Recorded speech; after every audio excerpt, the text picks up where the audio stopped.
This is BBC Radio 5 Live. Nearly 90% of children aged between 7 and 15 have played online games in the past 6 months. But what happens when your kid lands you with a massive bill? Mickey's here with more. Yeah, I mean, it's frightening, isn't it? 90% of kids play computer games. Yeah. What are we doing to our kids in this country? I always have that Turning them debate. into brilliant technicians and computer programmers. And I just wonder, you know, how to play football. given that or the fort that you played with, you'd probably rather have had a computer game. They just weren't around. Or they were clockwork. Couldn't even afford a fault. Anyway, these games are free, but apparently players can pay with real money to get upgrades or to get ahead. And that's where the problems arise. When a player's just 9 years old, it's left to some hefty bills. In fact, in America, I think it was only last week, we had a court case where it might have been Apple, if memory serves me well, had to dish out millions of dollars in compensation to parents whose kids had taken advantage of their credit card payments and ordered these apps and things without their knowledge. Well, this morning, the Office of Fair Trading has given games producers a deadline of the 1st of April, April Fool's Day, to ensure that their games do not breach consumer protection law. Let's speak to Oli Christie now, who's Chief Executive of Neon Play, a mobile games company based in Gloucestershire. Its games include Flick Football and Paper Glider. Morning, Ollie. Hi, Mickey. This is a massively growing sector. I mean, I didn't realise 90%. That is a huge number. Yeah, it is massive, and more iPods and iPads are getting out there, and kids are getting so savvy about how to use them. So where's the margin as far as companies like yourself are concerned?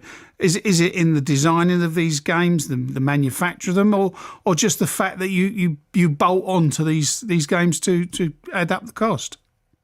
Well, in the last few years, there has been a massive boom in free-to-play gaming, and games like Candy Crush Saga and Clash of Clans have been hugely popular.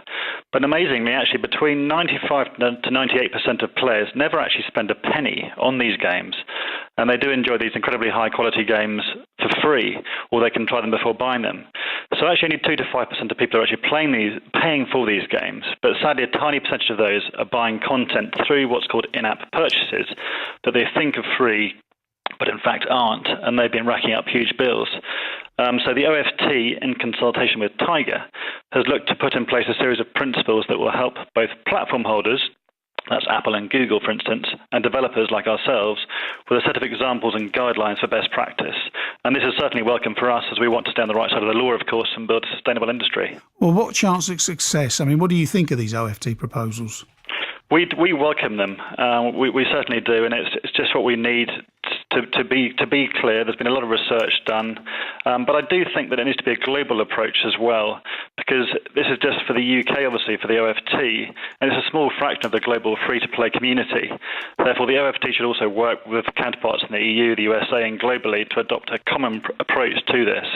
What about the parents, though? I mean, have they got? Are they part of the blame in the fact? I mean, how do you let your kid run up a big credit card bill?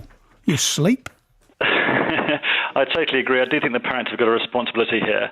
And they can actually disable in-app purchases in settings, or actually just oversee what their children are doing. You know, I've got a 9-year-old daughter, and we say to her, you can download free games on your iPod, but you're not allowed to pay. So I do think the parents have got their part to play in this. But there's a lot of education going on. Apple, on their new kids section, they've got a whole thing, learn about in-app purchases, and you can get a rebate as well if you do purchase by mistake. OK, Ollie, many thanks for that. Oli Christie there, Chief Executive at Neon Play.